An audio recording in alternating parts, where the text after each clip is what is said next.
Il y a quelque chose, vous qui avez un peu écorché vive, vous êtes une femme d'émotion. Un peu trop, oui. Il y a un monsieur qui a été déterminant. Oui, Dans vos, il y en a peut-être plusieurs, mais c'est un acteur. C'est un monsieur qui vous a mis en scène aussi. C'est un monsieur qu'on voit plus, malheureusement. Ah oui. Voilà. Et qui a été vraiment très présent, qui vous a fait connaître aussi des très grands acteurs. Oui. C'est Roger? Ouais. Roger Hanin, oui. Il est là, non? Pas loin. Pas loin. Roger Hanin a accepté de tourner un petit message, d'enregistrer un message pour vous. Voilà. Il voulait être présent ce matin, il voulait être dans l'émission, c'était important pour lui. Il sait que vous lui accordez beaucoup d'importance. Important pour moi. Voilà. Ouais. Donc il a quelques petites choses à vous dire. Roger Hanin, pour vous, Corinne Touzé. Il m'arrive souvent de penser à toi. J'ai de l'admiration. Je te vois déjà sourire. Et je sais que le bonheur que tu vis, tu l'as voulu. Tu le mérites. On peut dire ça de peu de gens. De toi, on ne peut pas ne pas le dire. Continue. Il ne t'arrivera que des bonheurs.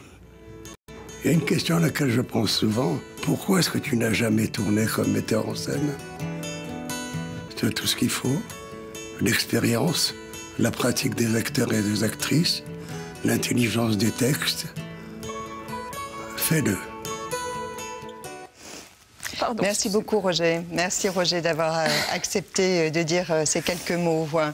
Pour vous, Corinne, évidemment, l'émotion est très, très forte. Des larmes qui sont liées à beaucoup de souvenirs, j'imagine. Oui, et puis parce que je sais que Roger a beaucoup souffert ces dernières années. Et, c'est un métier difficile.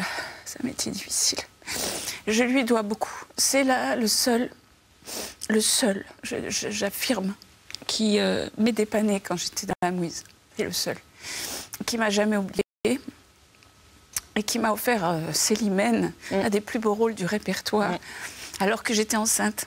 Et quand une actrice est enceinte, généralement, elle a du mal à bosser. Et j'ai accouché et je crois qu'un mois après, j'étais sur scène, qui était dans un couffin en osier, dans les coulisses que j'allaitais. C'est des souvenirs merveilleux. Il m'a offert la rumba, il m'a offert de rencontrer deux géants, donc Michel Piccoli et Lino Ventura. Et ce qui me dit là me perturbe et me touche beaucoup parce qu'il n'est pas le seul. Passe à la réalisation. Et je sais que je devrais le faire depuis des années, que je peux le faire. Mais l'accueil de la profession, depuis quelque temps, m'a refroidi de beaucoup de choses et m'a fait douter de moi beaucoup et m'a donné envie d'arrêter souvent. Donc pour faire de la réalisation, il doit falloir avoir plus d'amour encore que je n'en ai en moi. Et il faut que je retrouve cet amour que j'ai perdu. Et cette confiance? Oui, oui. Je pense que bien entourée, parce qu'il y a des techniciens qui m'aiment beaucoup et qui me poussent à le faire depuis longtemps. J'adorerais diriger des acteurs, ça serait un grand plaisir. Et Roger me manque beaucoup. Enfin, il manque à tout le monde, mais je trouve que c'est un métier, vous voyez Catherine, vous qui connaissez bien notre milieu, qui est cette dichotomie qu'il y a entre la vie privée et la vie publique, elle était lourde à porter quelquefois. C'est bien parce que vous ne vous cachez pas pour le dire. Non. Beaucoup crânent. Oui, oui. Je n'ai jamais su crâner vraiment. Ou alors ça se voit que je crâne. C'est pas terrible. C'est une mauvaise comédienne en définitive. Au moins sur ce plan-là. De tout le problème. Allez, je vous emmène, Corinne. Je vous emmène aux deux ados. Deux ados. Vous, Corinne Touzé, et puis des réponses du tac au tac. Le cauchemar récurrent que vous faites avant la première d'une pièce. La peur d'oublier le texte est un cauchemar. Je n'en rêve pas, mais c'est un cauchemar. Est-ce que vous avez déjà menti à votre psy? Oui. Il le saura. Il le saura. Dans la vie, à quel moment vous arrive-t-il de jouer la comédie? Oh, de moins en moins. Je l'ai beaucoup joué avec mes amants, mais pratiquement plus maintenant. Ouais. La dernière fois que l'on vous a appelé Julie Lescaut? Oh, dans la rue, c'était Oh, ça doit remonter à il y a 1 an à peu près. Ça m'arrivait très fréquemment à l'époque. Est-ce que vous avez déjà subi la violence d'un homme? Oui. Quelle est la chose la plus folle que vous ayez faite par amour? Oh. Il y en a une que je ne peux pas raconter. Donc, et la deuxième est moins folle. Donc j'ai simplement emmené quelqu'un que j'aimais beaucoup, les yeux bandés, jusqu'à un aéroport. Je lui ai caché notre destination et nous sommes arrivés à New York au jour de l'an. Et voilà, c'était très romantique. Qu'est-ce que vous regardez en premier chez un homme? Je pense, j'allais dire, mais c'est ses mains finalement. Et chez une femme? Son regard. L'excuse que vous donnez pour quitter une soirée un peu mondaine et un peu ennuyeuse? Bah, alors maintenant, ça m'est très facile, je n'y vais pas. Mais avant, je disais que j'étais fatiguée, qu'il fallait que je rentre me coucher parce que je tournais très tôt le lendemain, ce qui était souvent la vérité. En amitié, la faute que vous ne pardonnez pas? Un mensonge. Votre juron préféré? Putain de bordel de merde. Vous le dites bien. Hein? Le luxe, Corinne, dont vous ne pouvez absolument pas vous passer? Le champagne et les huîtres. Et un album que vous avez aimé tout particulièrement récemment? C'est vrai que j'ai beaucoup écouté Adèle ces dernières semaines. Vous êtes sûre? Mais vous savez tout, vous. Bon, on va la rejoindre. Ah, super, super.